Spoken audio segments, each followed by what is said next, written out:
Hello, everyone. This is Kristina, And it's me, Bojana. and today we have a new crew member, Jovana. Hi. Hi, hello. So I'm Jovana, and I'm the third member of this really small but effective group. And today I think we launch our podcast finally as one team, and I hope it will be, a long journey. Jovana was with us from the beginning, and she was like working in the background from the shadows. Yeah. So, in today's episode, we're going to talk about like diet culture and eating disorders, healthy lifestyles, and that sort of thing. Before we start, we can start on a more positive note. How are you Mhm. guys? How are you feeling today? I have a question for you. Can you tell me one thing that you have done recently before we saw each other that you're really proud of yourself for doing? Yeah, here I can start. I'm really good. I feel really energized. I waited for this day a long time, and the recent thing that I did, and I'm really proud of it, is that I quit my current apartment and I like rent a new one, and I'm really all about that, like new changes and everything. So yeah, that's it for me. Congratulations. Thank you. I hope it will be everything will be fine. As for me, I started a new job and I'm really like productive and happy about it. And I'm like learning a lot every day. So it's fun, it's exciting, and I'm really happy about that. And how about you? Oh, I thought I was not gonna have to answer. Well, actually, the same thing. We actually started our new jobs on the same day, if you remember. It was a Monday. And kind of the same thing, like, it was kind of overwhelming at first, but now I'm getting the hang of it. I'm not burnt out anymore, and I'm really grateful for everything I have. So I'm proud of myself for getting through that hard period because there was a point where I was like, "Oh, I'm gonna quit this." I no, but now it's this past like week and a half has been amazing. So yeah, Glad to hear that. thank you. Me too. Apparently all of us has been through some big changes. So I think this is our final change, to start this podcast. Actually, not a change, but like a new journey. So This is just the beginning.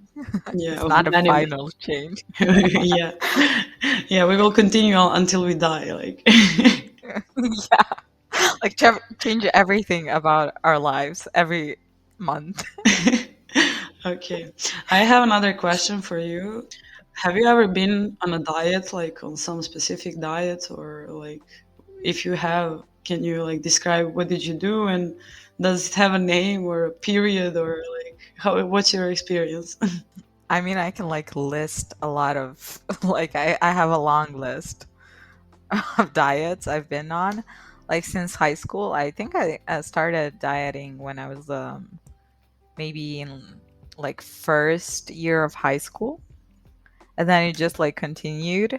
But I take diets now like to mean different thing than Hmm. when I started. When I started like going on a diet, I would be like eating a little, like it would be some yo-yo diets that were popular at that time. So it wasn't like a healthy lifestyle. It was just to kind of lose weight and to lose it fast, and it wasn't like sustainable. But like I was on a UN diet. I think that's the name. Yeah, I'm Then I familiar. was like on keto, and I was on chrono. How do you say it? Chrono. Yeah, I was on chrono. A lot of them, and yeah, Yeah, I same think every actually. girl I know has been on a like is always on some kind of a diet. Yeah, or planning to be. Yes. And you, Bojana? Yes, like I think even from a young age of like even 10, 12. I mean, I don't think I was on like any specific diet, but I think this is the age when we start hearing about diets and like actually thinking about them. And I would say like maybe 13, 14 was like the same diets Christina said. I think we've all went, I mean, I hope not all, but I think a lot of girls have and boys have went through this phase where they um, try out each diet, like at least for like some period of time, which we will discuss more during this episode. Do you actually And think what that about? it's more girls? Somehow I get a feeling from your words that when we say all of us, somehow we think it's mostly girls, right? Yes, I mean, I think in my opinion, it is mostly girls, but that doesn't mean guys don't go on a diet. What I'm trying to say is, I think we have this. It's kind of like a stereotype, but it's also a little bit true that like um, girls discuss diets more and like look up diets more. Of course, we can connect that all to the social pressure to for our bodies and everything. But I was when I was researching for this episode, it was about like diet culture, and I was more researching on the eating disorders part. The statistic I found was like it was a study in America. I don't remember in which state, like 20 million of the women had been on a diet in the past year, and uh, only like 10 million of the male had. Like, of course, that's still, Yeah, yeah. I understand. Yeah. I think that in the bodybuilding community, the males also develop eating disorders a lot because they are going to like some changes that I would say are not natural, but it, they're exercising a lot and their diet is on their mind a lot in order to gain the muscle and to look a certain way. So they go through these diets that are not like what we meant by diets, but also like regimes or like restrictions, and they also develop a lot of eating disorders, but it's not that talked about, I think. But as for girls, when girls are, they, I think societally have more pressure from the younger age to kind of fit into a category, to kind of look a certain way. So I wouldn't say the males are excluded from that, but I think girls get into dieting a lot younger, if that makes sense. Yeah, I understand. Well, like I was going to mention this a little bit later in the podcast, but I'm gonna say it now. Another statistic that I found was that 1 in 4 dieters develops an eating disorder during their life, and obviously that's a very high statistic. We can, I mean, I hope you can agree with me that like dieting is a big risk developer for an eating disorder, and I feel like we all have this opinion that dieting is like a normal part of life. It's seen as a normal thing because like people just go on a diet, and I think we can at this part define what a diet is, because a lot of, I mean, even in my head, I have it as like a diet, like the diets Christina mentioned. And doesn't have to mean like a bad thing. It can be just your way of living and eating, and that's my diet. I eat, I don't know, these types of food. That doesn't mean it has to be this strictly projected definition of what eating is. And I think from here we can define what the word diet means for each and every one of us, because in my head I have it as like, even from a young age I thought that the word diet means you have to follow a strict plan of what you're supposed to eat and when you're supposed to eat it and stuff like that.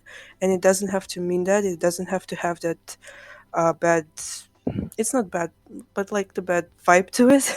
It can be just Bad like connotation. your, yes. It can, diet can mean just the way you're eating, your eating habits. Mm-hmm. Yeah, I agree. But you know, also what I noticed is that it's not popular to start with dieting because of like your family influences you or something like that. But I'm really curious to hear your opinions on this because when I was younger, I wasn't like 100% happy with how I looked and everything. But then my father actually started dieting. I think he started with UN, as Christina mentioned, and like there were tons of them, and he eated like some weird things and whatever. Like I, some of them I think were not healthy as well, but okay. And when he first started, I was like, oh, so maybe I should do this too, you know, because like if my dad is doing it, probably I should do it because I have like a really similar look to him, and we are like really big and everything. So like tall, I mean. And then I started eating with him like the things he ate, and I couldn't eat that. Like I really didn't enjoy and everything. And I was like a kid. I had like, I don't know, maybe 10 years. And my mother was like, you're a child, you're not supposed to, you know, not like care about this, but you're not supposed to restrict yourself from, you know, things you love and everything. And then now when I think about it, actually we have in modern world, like in today's world, we have two types of families. Like, I mean, not two only, but you understand me. I see that now parents are more focused on their child's diets, and I'm really happy about that because I think today most of the things we buy are, you know, so they went through so many processes, and then the food is not that like high quality. But also I'm wondering, did you like when you were young, and you both mentioned that you started dieting like when you were younger, what was your family opinion on that? Like, did they support, did they help you out, did they like, were they even familiar with what you were doing, and how, you know, everything? I'm really curious about that because, as I mentioned, I started something, and my parents were like, okay, you know, you can do it, but also um, my mother wasn't happy that I did it. So, and she, you know, she told me that I shouldn't be doing it. And also later on in my life, when I started dieting multiple times, she would always roll her eyes on me, but like she would let me go. And then when I made some mistakes with dieting, actually, she was the one who took me to the doctors and some things like that. So, and I thank her for that, but also somehow I'm thinking that maybe I should have been dieting in that period, but in a slight different way, you know, because I was a child and not educated about it, of course. So yeah, actually, just I want to hear your experiences with that. Uh, in my case, my family was supportive. My family even encouraged it. I do think that I was supposed to be like, I should have had my um, food regulated because I was like eating a lot of like bad things. I mean, not like bad things, but unhealthy foods. So I think they were right, but also I don't think that they didn't have any say in that. I mean, I was like, I'm on a diet, and they were like, okay, what are you eating? And then they kind of prepared whatever food. I know, like when I was on Chrono, because I was like for a year on that like type of, and that was the healthiest I've been. I mean, that was a really healthy diet that I was on because it was for a long period of time. So actually, they And helped you I along the process. yeah, They they were supportive. And how about you? In my family, it's a little bit different. I feel like my mother, for starters, has been dieting her whole life. Uh, Even so, that's how I think my way of thinking had been shaped around her dieting. To be honest, personally, I have never, like, I just remember this, I have never actually gone on a strict diet for longer than a week, I would say. I have been on diets in terms of, like, for example, this past year, I have been eating on a certain, like, uh, eating habit. I don't know how to explain it. It's like this program where you have like different recipes that are healthy and then like different exercises for each day. Um, but think like in my family, it's this thing that like we all do, but we never discuss, which is weird. But yeah, that's the way it is our whole lives. Like, I think each member of my family has had a different type of eating habits or different type of diet, and they. I don't know why we don't discuss it as much. Yeah. Yeah, I see.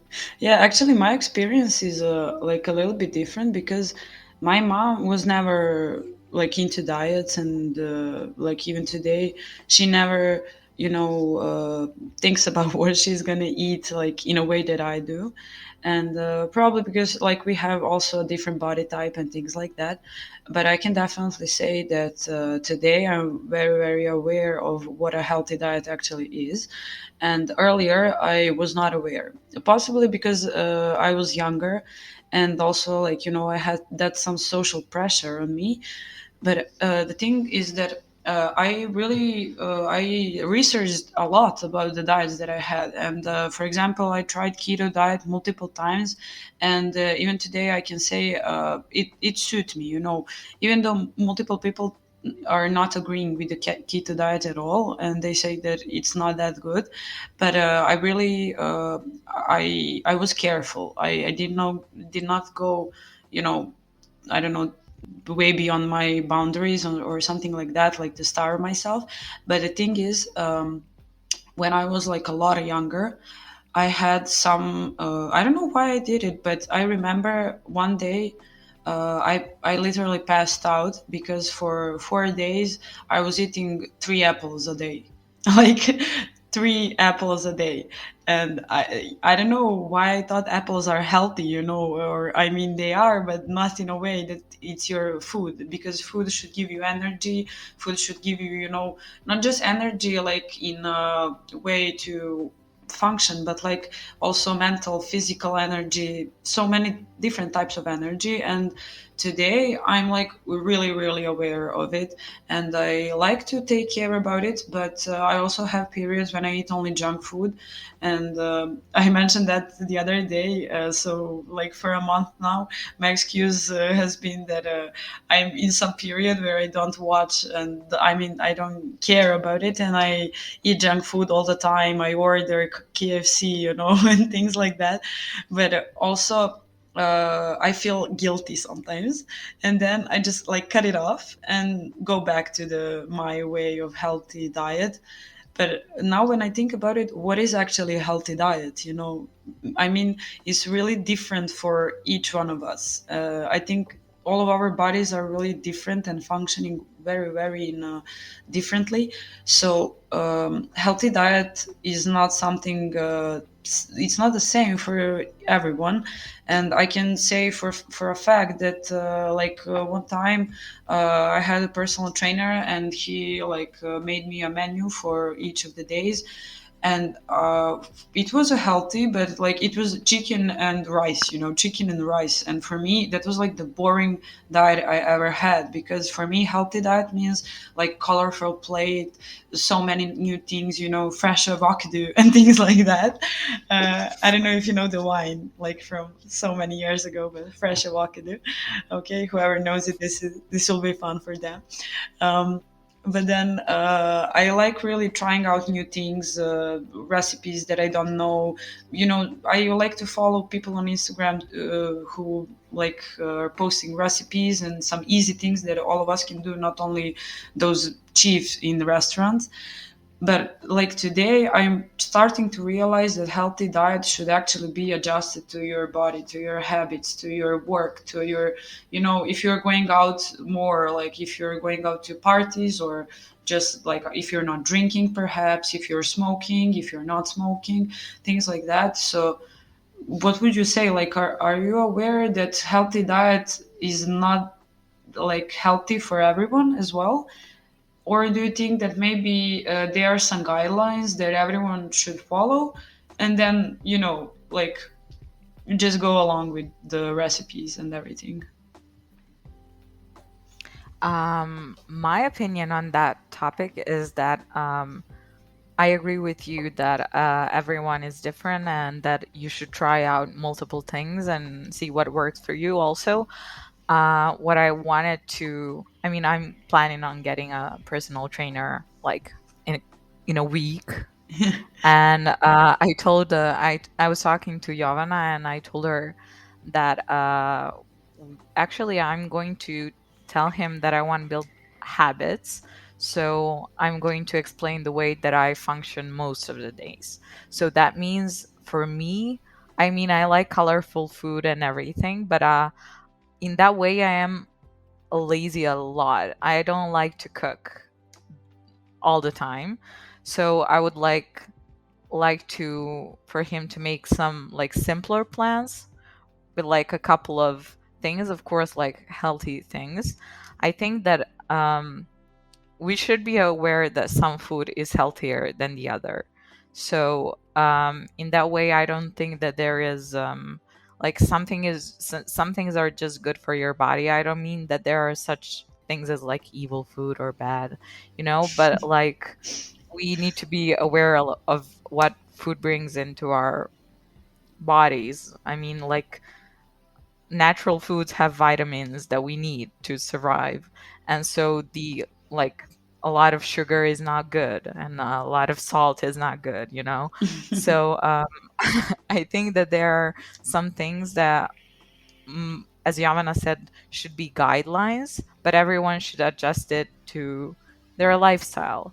I mean, not everyone is going to want to cook like and dedicate their life to cooking like healthy foods. Not everyone should do that, but I think that everyone should like be careful that they just like take care of their body and feed their body, not just consume empty calories, but like feed their body. Yeah, I agree with both of you completely. And I think like everybody's healthy eating, it's like custom made for themselves, not by somebody else, by themselves. Because and the only way, in my opinion, you can get to that part where you know exactly what your healthy diet is by honestly just trying out different things. Because we all grew up and usually somebody else cooks for us when we're growing up, and we are automatically adjusted to their way of eating. That doesn't mean it's your way of eating.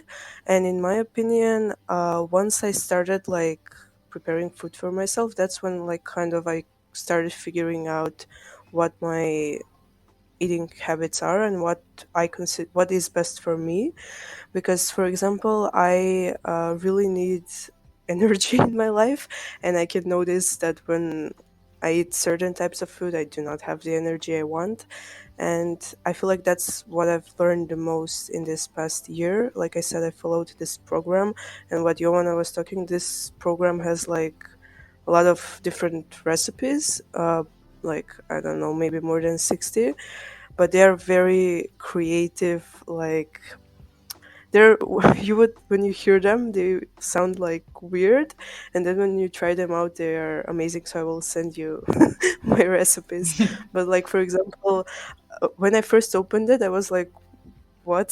Like the first lunch was lens pancakes from Lens. I Hmm. don't know if you say, do you know what is it? Lens, I don't know. Yes. Okay. It's like things you wouldn't, I mean, I wouldn't normally think of, and that like really inspired me to get into that.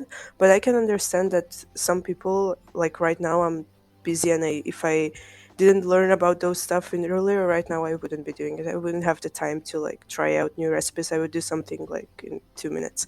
So yeah, I think each person has a custom made healthy diet, and they just need to figure it out. Yeah, actually, what you mentioned, like we are adjusted to the way our families eat. Don't get me wrong, I adore dishes that my family makes, and like most of them are not healthy. But I waited for the thing that I aspired most is when I moved from my family, and like I really wanted to prepare the food that I want to eat. It's like so basic, and most of the people want to have parties all the time and everything. Maybe I do too, but okay. But I really wanted to eat what I eat. And now sometimes when I'm home and I'm like, I will make you a breakfast, or a lunch, and my family is like, wow, what is this, so what. And I was like, for me, it's just a regular day. But, I mean, like a regular dish, but for them, it's something, I don't know, foreign. And I'm really each time we do that, I'm really like amazed by their shocks and everything, because they're like, "What are you eating?" And everything, and it's like really tasty. So I actually get them to reconsider my way of life and everything. I mean, I'm not a weirdo, just to point that out, but like my family, they're not eating like veggies as much as I do. For them, it's necessary to include, meat, especially because like Serbia, in every meal. When I make something without a meat, when I even had a phase, yeah, it's a phase, mom, where I was a vegetarian, and they wanted to like kill me. And when I go to my grandma and grandpa, they always like, you will die like without meat and everything. And I was like, no, I'm really healthy and everything. And then I started eating only French fries for like 3 meals a day, and then I stopped being vegetarian, unfortunately. But I You have moved on from apples to fries. yeah, yeah.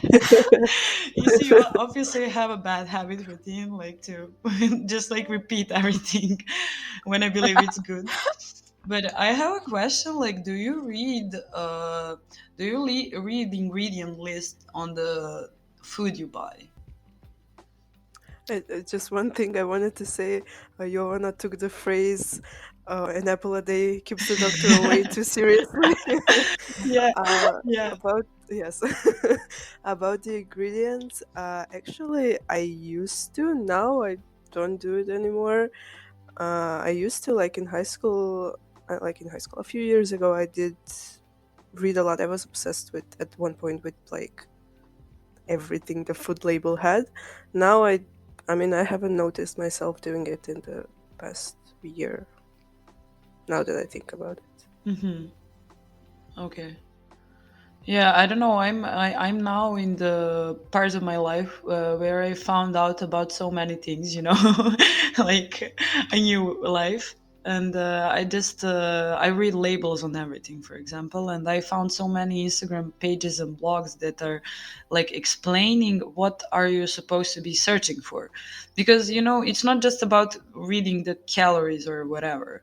And I honestly, I'm not that much of a like macronutrient geek or whatever, but I just realized that most of the things that I buy, like they have plastic or metals or things that are not food, and like so many What? those things that are like not that healthy at all, and they're like fake.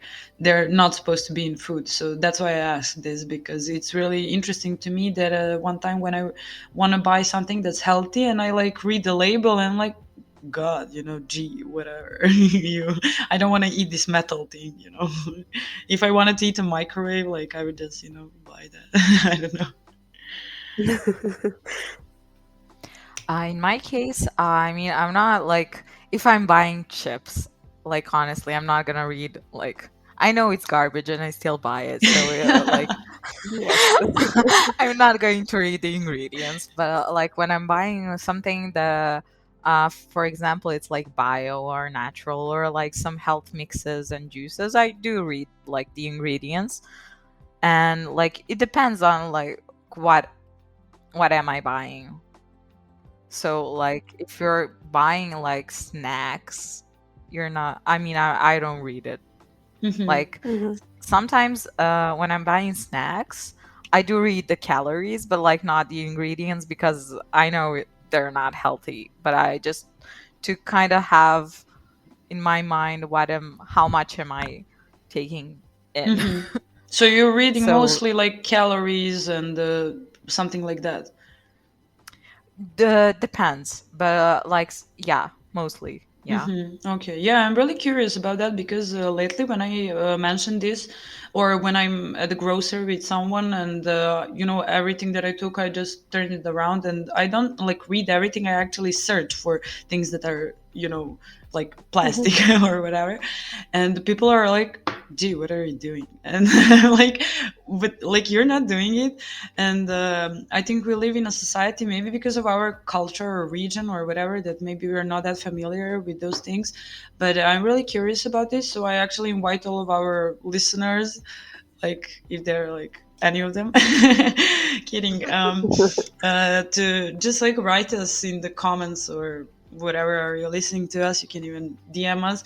Are you actually reading ingredients and food labels, or what are you reading, and why are you? If you're not reading, also tell us, because I'm really curious to find out how are people deciding, what they want to buy. So yeah. When I'm like on a regime or like when I'm trying to eat a little healthier, I don't read the ingredients because I buy like whole foods. Hmm. So like buy salads, eggs, chicken, those types of things where you don't. I mean, like I can read like I see the ingredient list like tomato, and Are you sure? so yeah, but like on the things that are like, I mean, snacks and those types of things, I do like read sometimes Hmm. what do they have, or like things that Hmm. you mentioned. I read like a lot of things that were like um really bad for you and can cause cancer Hmm. Yeah. if consumed, I mean in like larger quantities. So yeah, I sometimes like watch for specific things, but Hmm. not like all the list of things. Yes, I agree. What I was saying before, that I used to read it before. I was thinking I used to read the.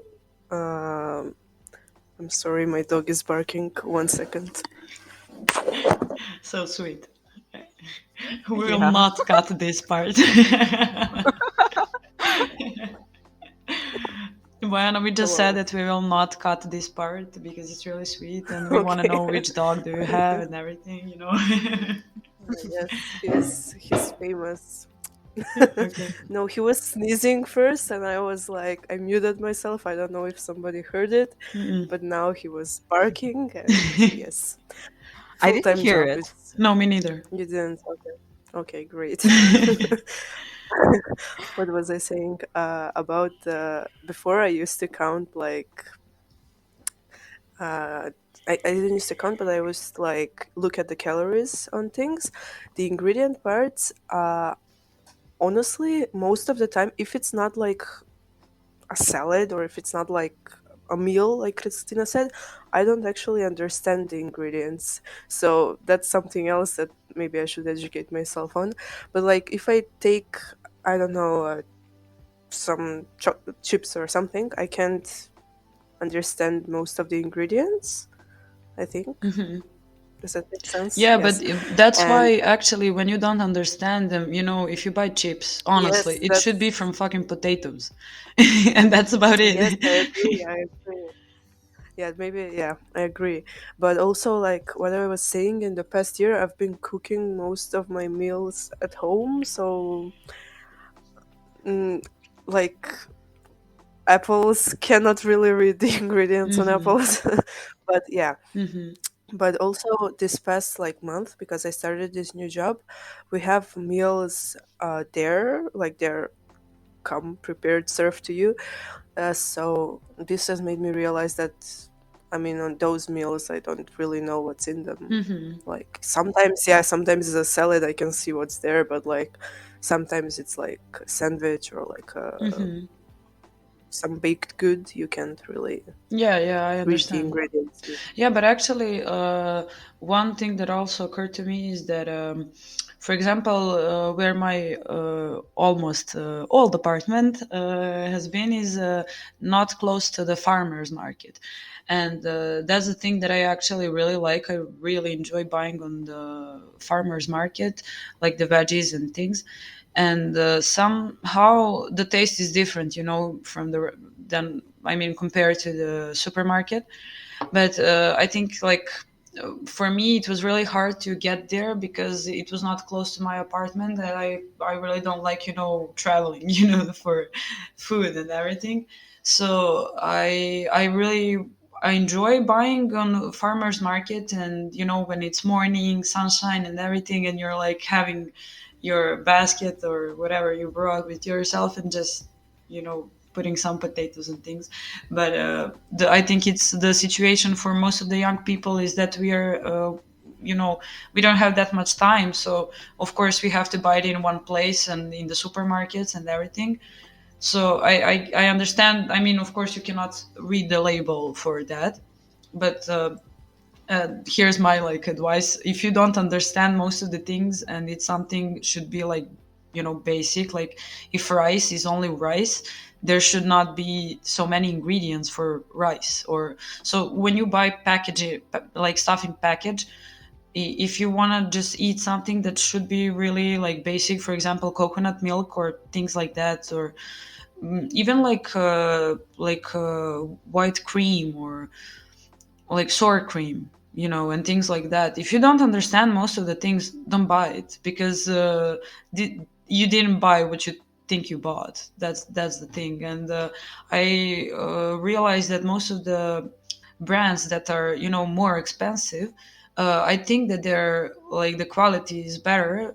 And when I actually look at it, I realize it's not. I should buy the one that's cheap, because it's the same. So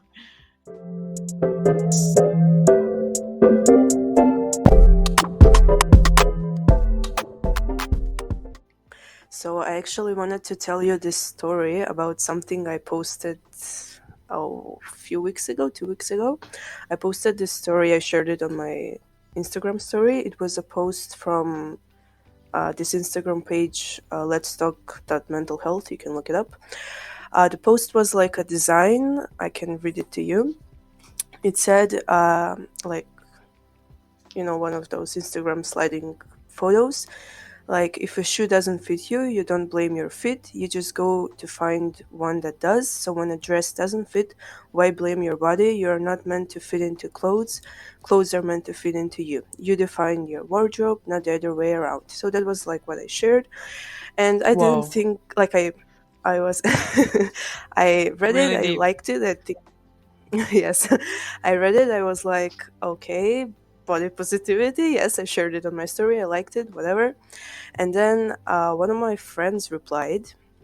She said, and I have her consent to share this. She said, the thing, especially about eating disorders, is that you do blame your fit. You do blame almost everything about you or what you did, or in this situation, what you ate. Now, this, I was like, it really made me think. We had like a little bit of a discussion about this. And before I continue, you can tell me what do you think about this. Yeah, I like that post, but I don't. Yeah, I can agree. I can see her point of view where if someone has an eating disorder, they blame everything about themselves. I can see that, but also, I don't know. There should be certain degree of accountability for your actions because I mean, like your body is. directly connected with your habits. So I think that, yeah, you shouldn't hate your body, but you shouldn't like cater to your urges as well Mhm. if they're bad for you. Yeah, I think the point of this post was actually to um, not raise awareness, but to be as like discovery for us, because we actually do blame ourselves, and we all know that feeling when we see a cute shirt or jeans, and we saw a bunch of people wearing it, probably it's like in trend or anything, and we go to our dressing room and we try it on, and we're like, what, I discuss myself in this and everything.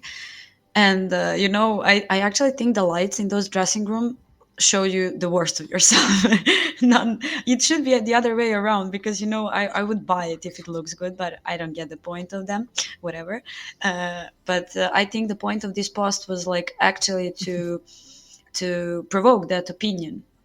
For example, when you think that you should fit the dress or the shoes or whatever, but I think it's usually about the dress. This was the point of this was to like neglect that, and to say that you should not worry about why do you not fit, I think it's not the should that is important. I think it's the want that is important, because most of us shouldn't fit into like same jeans, but most of us want to fit into a certain jeans. So I think Mhm. there's the problem. I mean, with want and should, yeah, the clothes are meant to fit onto you. You are not meant to fit into clothes. But I think where eating disorder thing comes in, it's where you want to fit in to a certain Good point. Yeah. size. Yeah. I agree. Yeah. Uh, well, I think we can trace it back, like all, like eating disorders and diet culture in general. In my opinion, I think we can trace it back to control and wanting to have control of your body and how you um perceive yourself. Because I think most of us have this endless idea. I don't know about you. We have this thought in ourselves that if we do have this body that we want, if we can control how we look, we can feel more powerful and we can feel more lovable, and we can even, not just by other people, even from yourself. And in my opinion, it can that can be at one point good, but it can very easily transform into obsession and into suffering and into trying to control everything. Um, I think eating disorders can actually control your whole life, and it's not something that a lot of people talk about.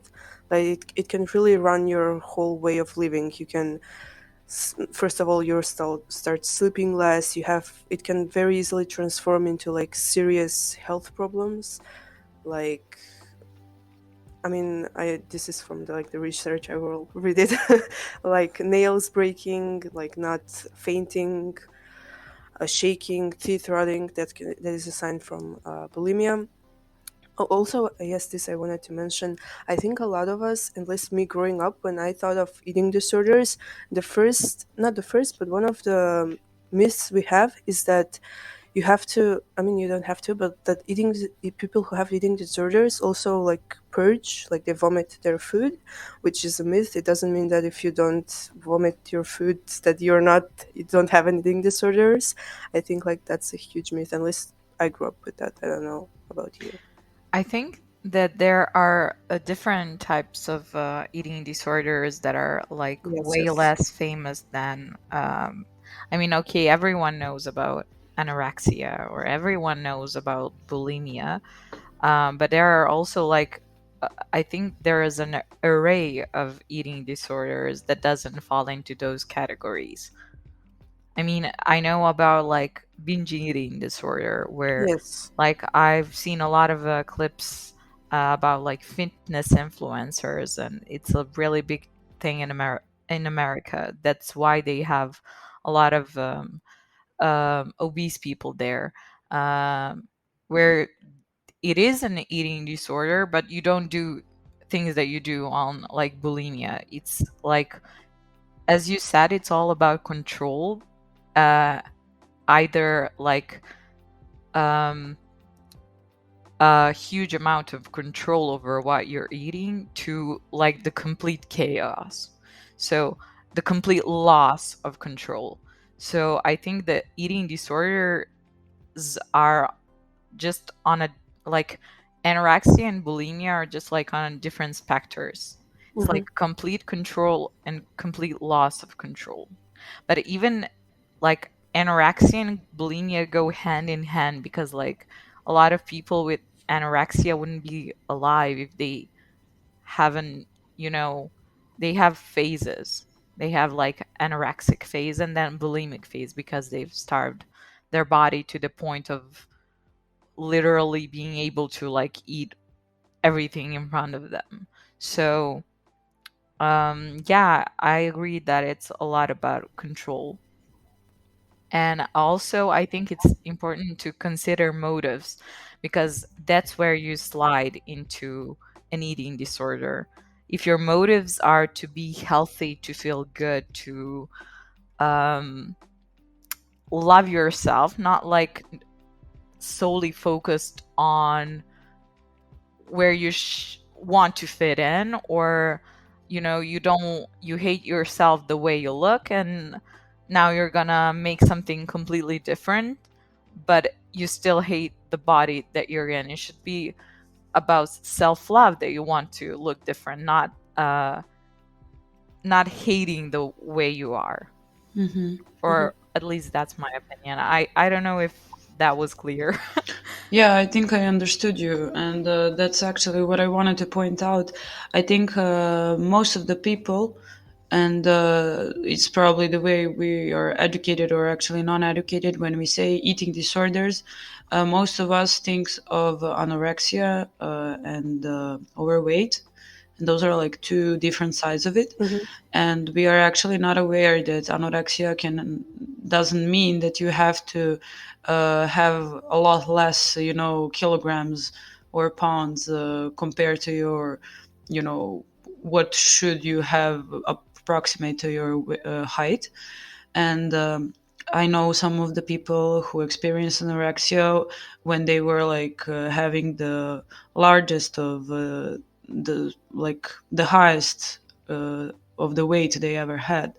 So I think we should also point out that eating disorders are, you know, it's a spectrum, and as we said that dieting is different for each person.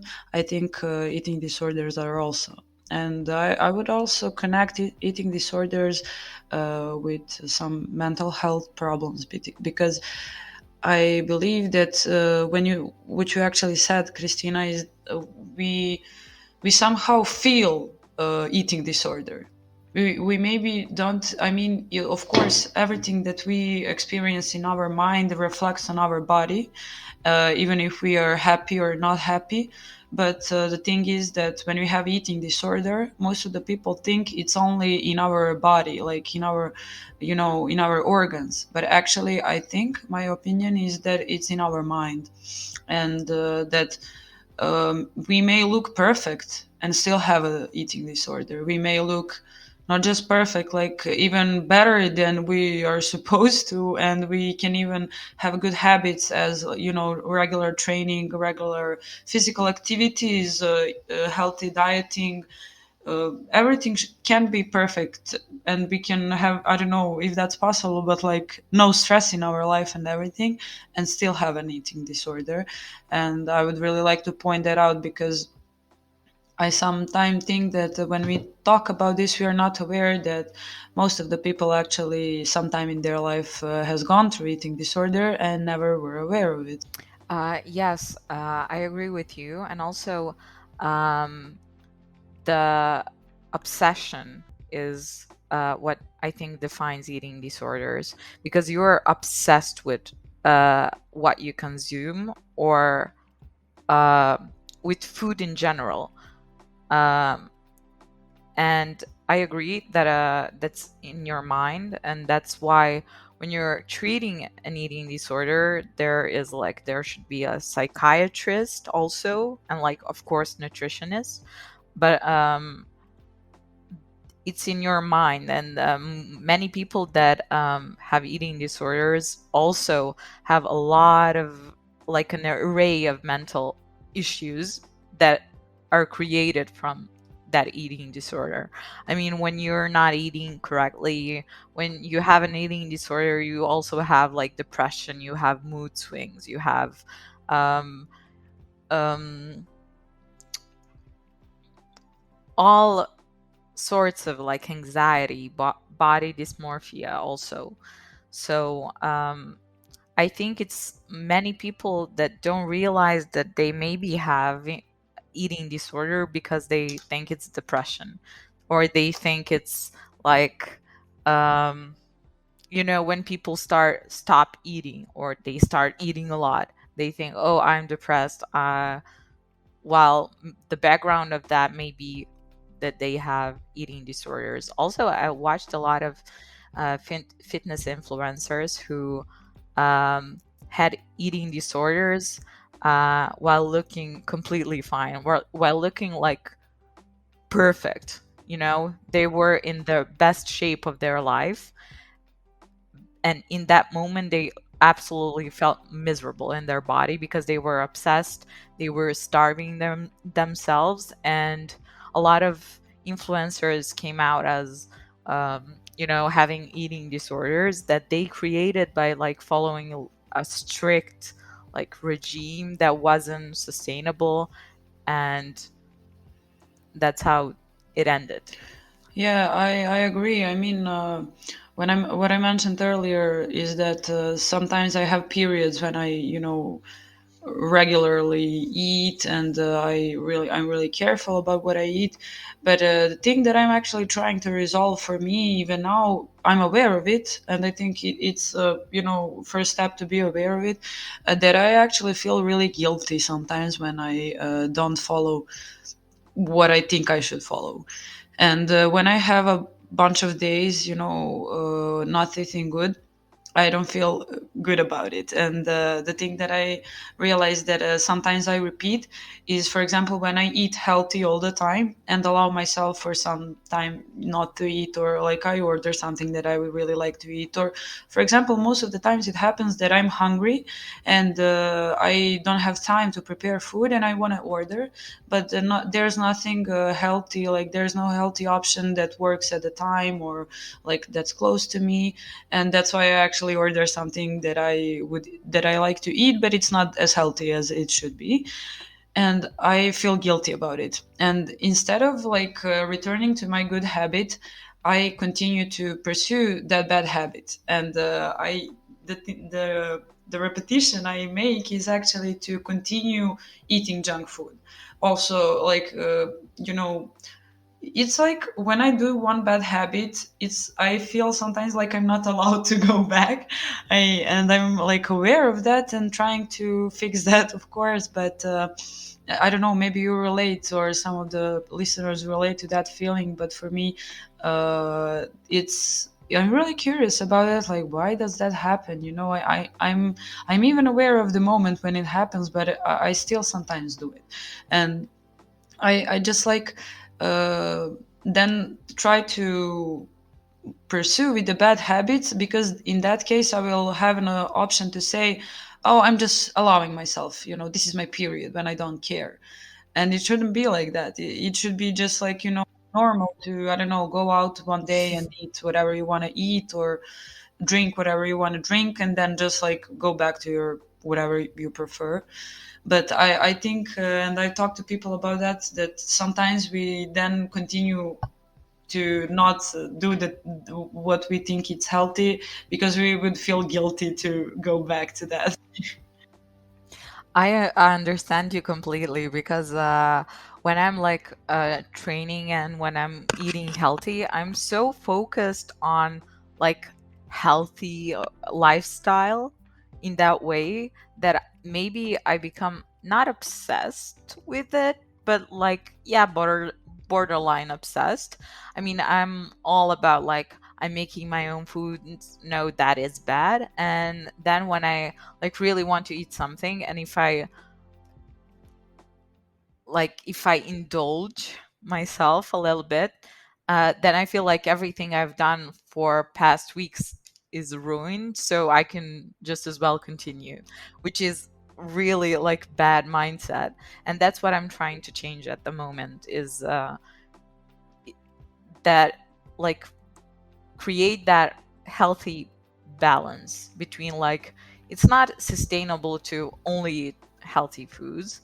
Like you can every once in a while eat something that is just like tasty and don't care about like the ingredients. I think that's the best way to kind of proceed in that sort of case, to never be on a really restrictive eating regime. I think it's really important that you enjoy every meal that you take and not like just eat it. Like you can eat healthy and still have like really tasty foods. So I think that's the important part. So what I actually relate to both of you about that, especially like I think I can connect it more to strict diets, but I can also connect it to just eating healthy. For example, let's say like this week I've have been eating healthy every day, and I've followed some recipes or something. And Saturday morning for breakfast, I had like, I don't know, something my mom made that wasn't defined as healthy. Then I think in the past, more I would have been like, oh well, I stopped eating healthy. It's You fine. Like cheated. I'll start on Monday eating healthy again. Yes, and then for the whole weekend, you just um, eat an enormous amount of unhealthy food, and then like on Monday you're like, oh, I'm healthy again. And I think that's the thing that I have been trying to fix for the past like time, and I have kind of gotten better at that, as to not like um, define healthy eating as like a period of time in my life where I have to eat healthy. It's more of like just something that I see for myself as a good thing and I can do for the rest of my life. And when you mentioned cheating, I wanted to like ask you, I really want to know your opinion on this. Do you think like it's better to have cheat meals or like cheat days? I think like it's okay to have every once in a while to have like a cheat meal, not in the way like you're cheating. I mean, you're who are you cheating? Like yourself. But yeah, it's okay to have like one cheat meal or like, but not have a cheat day, because I think the cheat days are where you can slide into like disorder types of things. What do you think? I personally don't like that. I think like this is my opinion and from my experience. When I do that, for like example, if you're following a certain diet and you have a certain goal that you really want to reach by some date, okay, yes, I can understand it. But in your day-to-day life, like I think let's say you decide I'm going to have a cheat meal once a week. I don't think, in my opinion, when I have done that in the past, it has not been good for me because it's easier for me now that when, like, for example, today I feel like eating something and I'm gonna eat it. If I don't feel like it, I'm not. And like, if I set it in my mind that I'm only allowed to have a cheat meal once a week or I don't know, twice a week, it creates this like negativity in my brain. I mean, that's Same my for me. Yeah, experience. I don't I know. also I think like that, and the thing that I noticed, I think it's connected to building your habits. But when I have, for example, week planned meals, which is rarely, but if I have it, I noticed that it's easier for me if I have a cheat meal. because I don't plan on having a cheat day. For me, it just happens, probably like for the most of the people too. Like I did not plan. I'm sorry. And if I have, for example, I don't know, 7 day eating plan, like breakfast, lunch, dinner, something like that, and I buy it up front and things like that, I decide one night, for example, that I want to eat something else. Okay. And I decide that I want it to be something junky, and I eat that. For me, it's eat. Junky funky. Yeah, yeah, You junky. want it to be And, something junky. and junky funky, yeah. And if I have tomorrow's day and meals already planned or even prepared, it's easier for me to just jump back to that. And if I have like a whole day, like cheat day, it's harder for me, as I mentioned, because it usually happens when I'm like a whole day in a city and I have to, like for breakfast I eat in a bakery, for lunch I have to go to eat some fast food things, for dinner then I came home and I'm like, ooh, like now I can, I broke the rules, so like I can just broke them till the end. And that's exactly when the thing that I don't like happens, that I feel like I can just continue now with this because I already broken the crosses on my calendar. And I'm just like, whatever, this was the end of this period. So the one at, like, it would be maybe a tip, if you want to have like cheat meals and you know that you cannot eat healthy all the time, maybe it should be good for you when you feel that you want to order something or like eat a cake or whatever, maybe to plan just for the tomorrow's meal, like breakfast or whatever the next meal of yours is going to be, and you can choose to be something healthy, and then like you don't feel guilty about having that meal. This is pretty good advice. I think I'll try to follow this actually. I'll try it out and I will tell you. This was, like a self wow moment, and I'm just like, wow, like my brain will shatter now. Epiphany. uh, I have like another maybe idea. When you feel like that, can you try to stop yourself for a minute and say, okay, I really want to eat something unhealthy, but I'm gonna have just this one really unhealthy thing and continue and just like cross it as my dinner and like continue normally. Do you think that that is something that is possible in those situations, to try to stop and think, For okay, some like I really want superheroes, yeah. Yeah, I agree. I mean, I mean, you can try it out and then you might surprise you. okay. I will try both of those things out, I will tell you. I had another question for you. I'm going to trace it back again to eating disorders. I want to hear your opinion. What do you think? Is it possible to fully recover from an eating disorder? I think that it's possible to recover from an eating disorder, but if you like say fully, I think that you need to have a lot of willpower and a lot of strength and counseling and everything else to not slide back into your old habits when it's hard. Because I think most of the people who recover from eating disorder, they sometimes, I mean, I've seen one personal trainer who has talked about her having like binge eating disorder. And she was like, I still fight it every single day. I do have those urges. I just don't act on them. So, like, personally, I can't say if it's possible or not. I think it is, but I think it requires a lot of effort. And I've read somewhere uh, that you need to like heal eating disorders for the same amount of time that you've had eating disorders. So, for example, if you've had like eating disorder for like 7 years, it will take you 7 years to kind of work through it. I mean, I don't know if I agree with that completely. I mean, like putting timestamps on anything, I think it's like pretty much different for everyone. But I think it requires a lot of effort and a lot of work, and also some people might think that they are recovered from an eating disorder, and then something bad happens in their life, and food is, for example, their only comfort.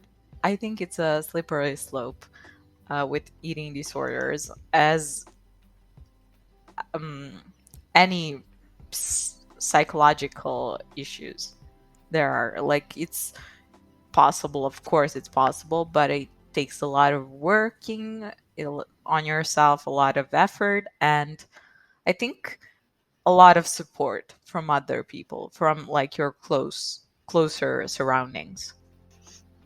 Yeah, I agree with that. I mean, I think it's possible to recover from anything, and it's just a matter of time and also like personality types and everything. But the thing that we actually need when we want to, stop something and like break a bad habit is firstly to be aware of the habit, aware of its influence on our everyday life, because every bad habit influences and even sometimes shapes our life, our personality, our way of thinking.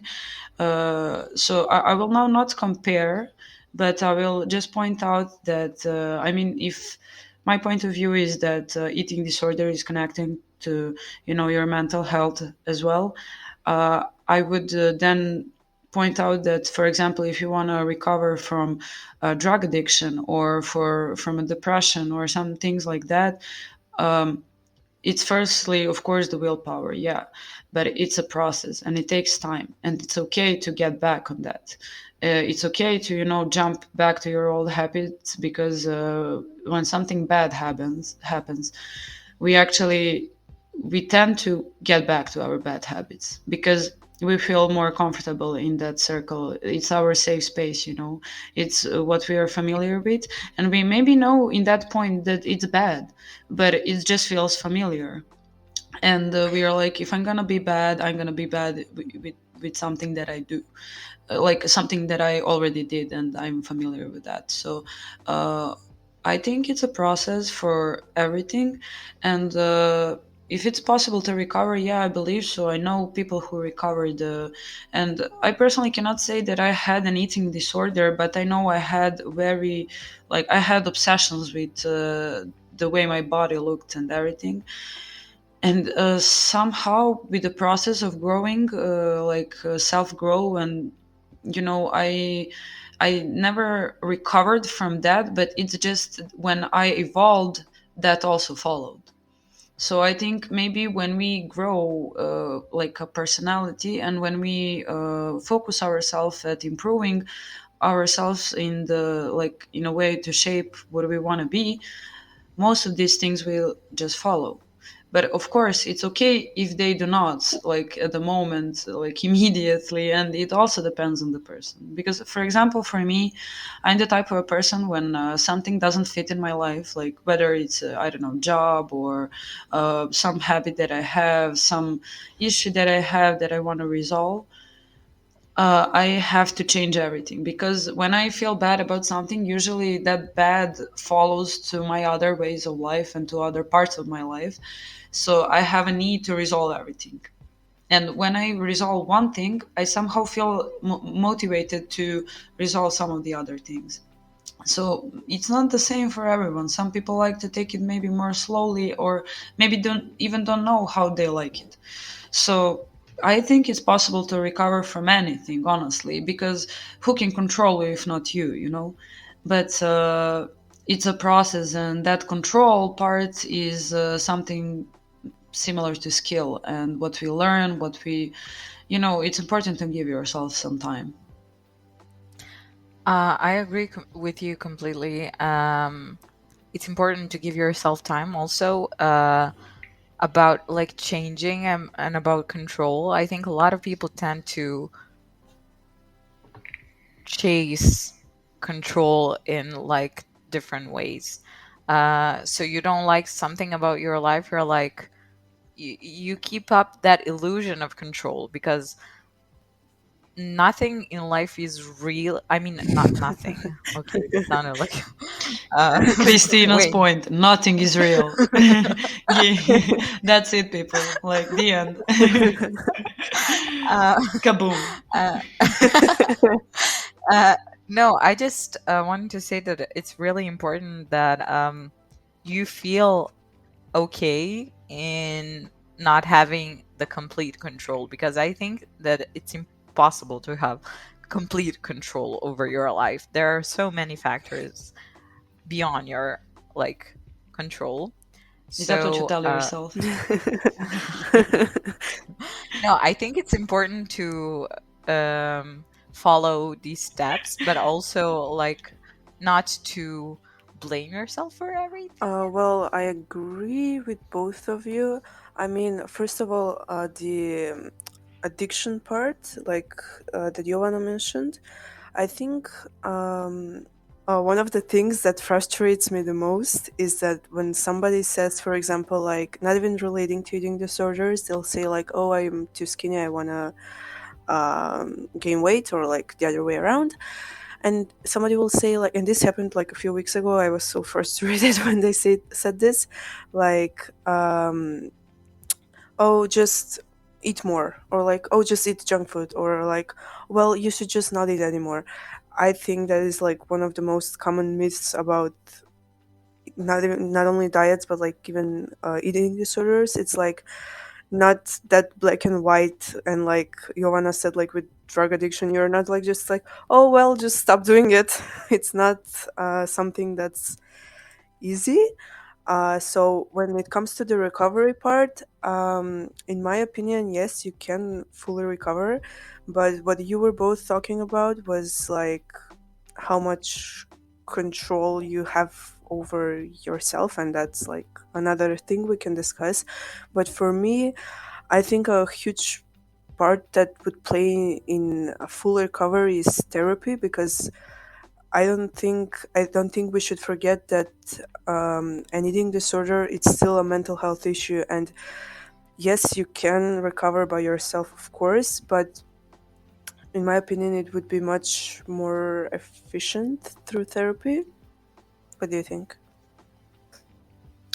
I think therapy is crucial because sometimes we need other perspective.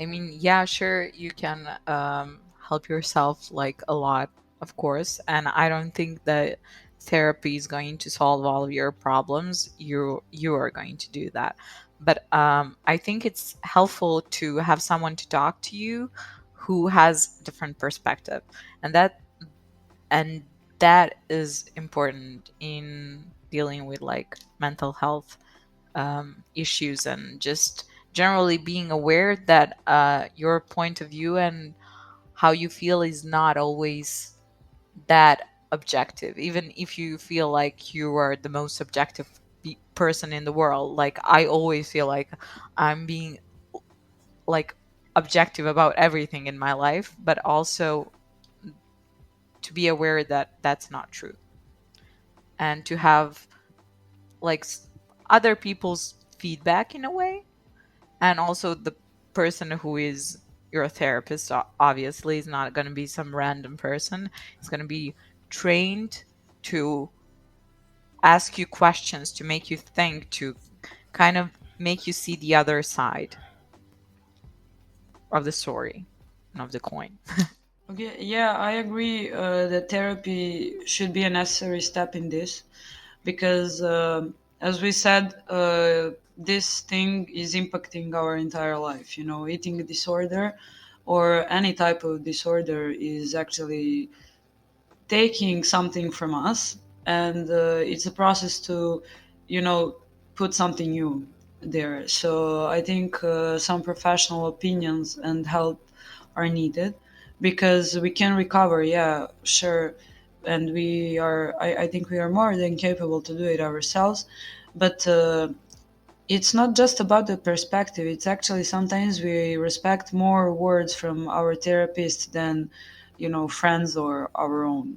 And when someone who's professional says something like, it's okay, you're like, oh, bro, it's really okay, you know. And when all of your friends say it, you're like, yeah, I know, but yeah, yeah. So this is like my call out to all of the people who are trying to resolve the things, that maybe just try out to hear some professional opinion about it and try to find the right opinion about it, because not also every therapy is good, but it should be a necessary step, because if we want to have, not just like to speed up the process, but like to go through the process and give the best we can, you know. And someone should help us, because we are meant to go through that in the, like, with quality, and to give ourselves an opportunity to actually work on that in the healthiest way we can. So when Joanna was talking about like finding the right help, I think we have to mention that a lot of people from our generation and the younger generation that is struggling or thinks that is struggling with an eating disorders fall into finding online help and forums and online friends and whatever. And I really wanted to mention these communities, the pro Anna and pro Mia communities, if you don't know about them, and I just found out about them. The pro Ana community is like pro anorexia, and the pro Mia community is like pro bulimia. And I think this is a discussion to be had, and you can tell me your opinions. But these are like communities of thousands of people online that struggle with those things, and they have like they even have like some signature signs like blue butterflies and red ribbon bracelets and whatever. Now at this point it sounds like a positive thing, you have a community of people that are just like you, but in these communities there are a lot of uh, things they do that they consider helpful. Like for example, um, you can find a certain group of people that will tell you every day, or they will send you messages insulting you, because that will motivate you to continue your eating disorders. And in my opinion, these communities are toxic, and it may not always be intentional, but the content can be dangerous. But I can Very harmful. also, yes, but I can also see a part of me can see that like point of view where you have a community with somebody who is the same like you, and maybe sometimes there can be a positive experience where you will find a good person that will help you heal your eating disorders. But it can be a double-edged sword. In my opinion, they are toxic and they are harmful, but they do exist. So I don't know, what are your opinions about it? Actually, when you said about those groups, I actually know them for a long time. I've known about them for a long time, since high school, when I had one of my friends who was actively on Tumblr, and that's how I know that there are communities like that. And I think it's really dangerous, especially since most of the participants, or like most of the members of that those kinds of groups are very young people. So they are sus- they are prone to certain types of influences. And what you're talking about is they're encouraging eating disorders, which I think it's extremely dangerous. And like, people need to be aware that eating disorders lead to death, that they are like really dangerous. So I'm completely against those kinds of groups and those kinds of communities, and I think they shouldn't be allowed to exist because they are hurting people.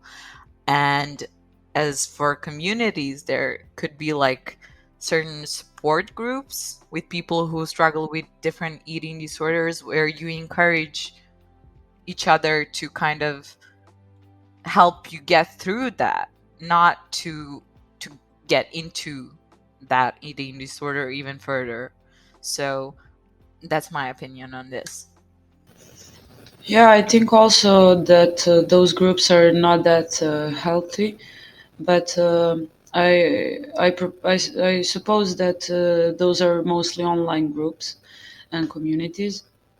And I think we as a humanity actually have a long history of online communities that are not that healthy.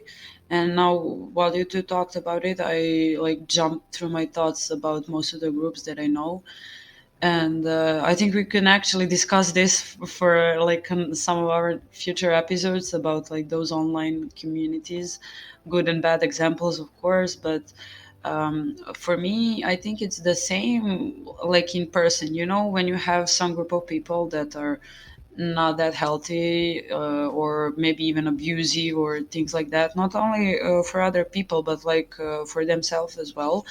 The first thing when you try to go to therapy or like rehab or things like that is to separate from those type of people, because it's natural that when you're in a community you will justify your doings, because you know it's the way your people are thinking. And sometimes it's really risky. And I understand as well the like why people join those groups. But I think sometimes when we are doing something bad at first, we realize that it's not as good, you know, possibly. I when I went through some of those groups, like I haven't joined them, but there are some like open public groups, and when I went through their posts, I was like, whoa, you know, this is not right, or things like that. And then actually, started realizing by reading the comments how you, as a member of that society or like community, actually start to think that, like, you start to justify those way of thinking. So of course it's risky. Of course, I think we should actually discuss more about this in the future, definitely, like just to analyze how are those groups working and things like that, because the internet is not safe, and that's a reality. And it's a place where we can actually, you know, it's a place where we can like jump to all types of things, and we can jump. We can actually discover different ways of thinking and things like that, but it can be really, you know, sometimes persuasive to some other perspectives. And it's harder to maybe get out of those groups and like bad companies when you're in them than it's to join them. Yeah, yeah. And I think most of the like bad stuff starts like that. I personally haven't met some of the people who are like join that group. That's, you know, my call or my duty or things like that. I somehow always met people that are trying to why it's like that are good. As I said, it's like easier to join than to get out. Yeah, when you said that that's how people think, that's actually like a psychological fact. I don't know if you knew that. There is a French expression, folie à deux, which basically means madness shared by two. So if you have like a single person who thinks like you can justify your own train of thought no matter how wrong it is.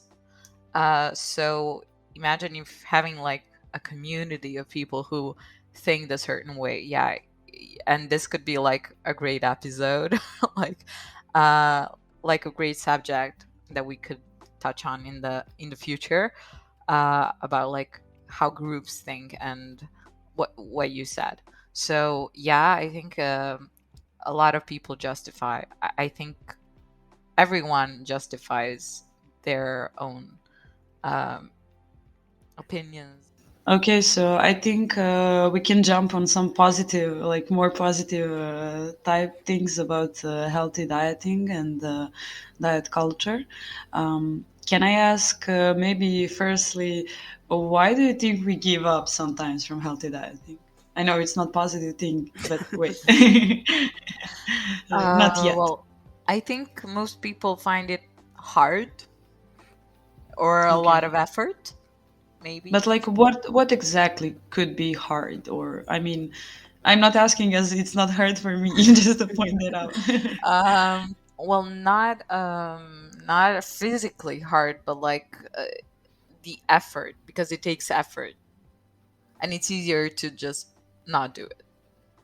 Maybe because of that. I don't know. Yeah, I feel like because you can be like stuck between these two places, one where you're like not, let's say, not eating healthy and you don't feel good, but like Christina said, it's the effort part. When you know that if you start eating healthy, you, I mean, for me, I don't know about everybody else, but you will feel better about yourselves in a way. And then there's this middle part when you're transitioning from like any habit, it doesn't have to be about eating. That's like the um how do I say, like the part where you need to put the most effort, but you also are doubting yourself. And I think that's the moment where people give up healthy eating. Yeah, I understand. I feel you. And I would say also some of the like practical things, like most of us are sometimes we don't have time to cook, like to prepare, or I even know most of the people are not able to take that much care of their diet because they live in a dormitory or like parents' house. You know, sometimes they literally don't have options, but also like maybe are not able, you know, to pursue that. But I think I think now we can jump to like some positive things that I mentioned, and that would actually be tips and tricks, like how to keep up, you know, with the healthy eating and everything. So I will share some of like my personal opinions. Firstly, I thought that when I want to eat healthy, I have to train, like I Mhm. need to have regular physical activity. And I definitely agree that that helps, because when I train, it like it motivates me to eat better, you know, because if I train, why would I eat some junk food, you know? Mhm. But actually it's like it's not that easy, because what happens when you have to, I don't know, go for 1 week somewhere where maybe you don't have an access to the gym, or you know, just like you don't have time, maybe it's your exam period, things like that. So now you're not like training, going to the gym, but does that mean you should stop eating? Because for me, sometimes those two things are like bounded together. And as soon as I stop going regularly to the gym, that's the moment when I start eating Mhm. not healthy and I feel guilty. Mhm. But actually, the tip that I would say, I think connecting those two things doesn't have to be obligatory. I think we all heard about the book Autonomic Changes, like actually Autonomic Habits. And it's a book about building good habits. And the book says that we should connect our habits. Like, for example, if you want to read more, you don't have to like read 10 books all of a sudden, but you should actually, you know, try to read for 5 minutes a day. Like, start small. And I really like that, because that means for me that I can maybe have only healthy breakfasts like for 1 week, and I will be fine with that. You know, I can then maybe cut out the fuzzy drinks, just like that. Or so I my tip is actually to start small and like try to build the habit of healthy eating.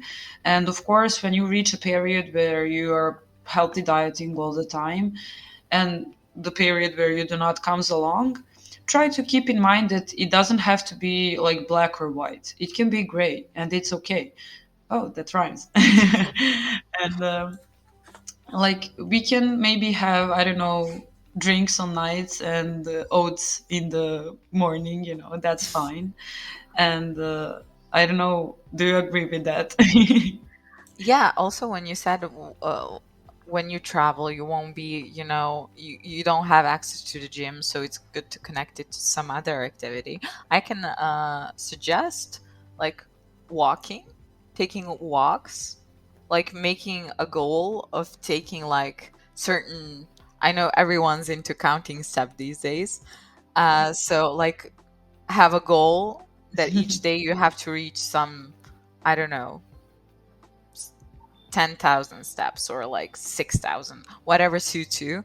But you can do it everywhere. I mean, you can do it, you don't need anything else. So you can like connect those two habits if you have to have like a connection. And listen to our podcast while you're walking, also, for example. Yeah.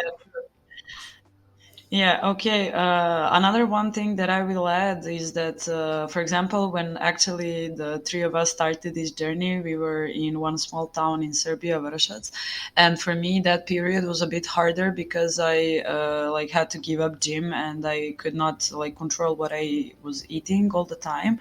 But I found it really helpful to just go to the supermarket and buy some things that I like think it's healthy, like pack of almonds and things like that. And for me personally, like it affected really positive, because even though I wasn't watching for my diet or things like that, I actually really enjoyed being healthy in some like little, like just small part of my everyday life was healthy. So maybe just when you don't have an opportunity to continue your regular healthy habits, just try to include them as little as less as possible, because it will mean for you as you it will actually feel as you didn't give up, and it will be easier for you to jump back to your good habits.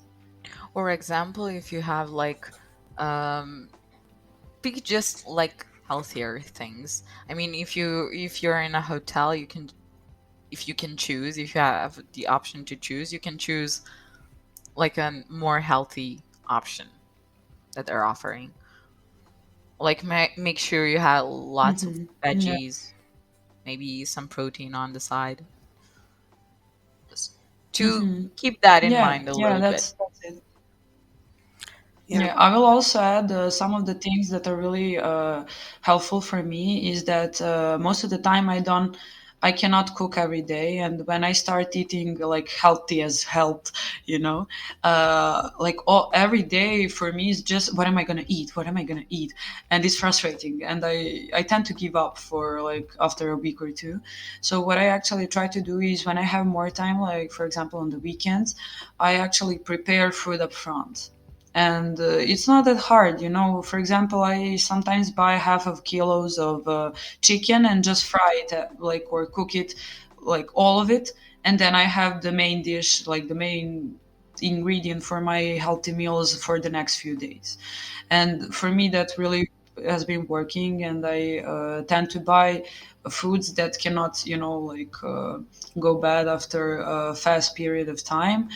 And also, for example, I try to include eating breakfast like as early as I can, because it's a habit that I wanted to build.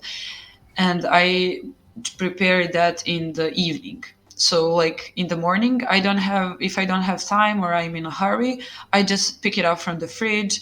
If needed, I just warm it up, and that's about it. So that would be my tip for you guys and girls. Oh, well, I agree with both of you. I liked what you said about taking it slow and not like, in my opinion, you should just try and see what works for you. And if something doesn't, even if it sounds like it would, that's okay. Just continue. And I have actually a more of a weird tip for my fellow Capricorns. It's like, I don't know where I saw this. It was years ago, but it helps me a lot, and with other things, not just this habit. Start take a notebook or something and write your this habit, like let's say it's health eating, like a business plan, because that forces you. If you don't know how to write a business plan, you have to write first of all the introduction, and in the introduction you have to introduce your goals, your motivation. And once you write down like what you can write it like a story of like what you want to achieve and why you want to achieve it, and you have a clear vision of on your mind of your personal inner motivation. And for me that motivates me a lot, because I'm like I have it clear what I want. Does that make sense? Yeah, Yeah. that makes Perfect sense. Yeah, for some people this doesn't work, but for me it works. So yeah, you can try that out. I don't. For me, Mhm. can I say it? Yes.